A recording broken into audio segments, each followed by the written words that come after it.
wananchi wamemchukua makamu mwenyekiti, yuko katikati ya wananchi, wameondoka naye moja kwa moja kwa mguu, baada ya polisi kuonekana kwamba wana mpango wa kumuumiza ama kumjeruhi.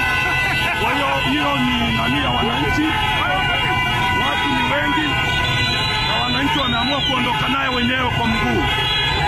Wananchi wameamua kuondoka na makamu mwenyekiti wa chama aliyekuwa anaenda msibani kwa Raila Odinga na ameporwa passport na watu wa migration kwa nguvu.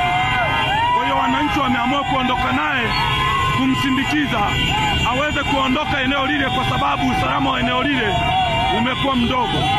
Kwa hiyo kama mnavyoona, hali ndivyo inavyoendelea hapa kwenye boda ya Sirari One Stop Border Point.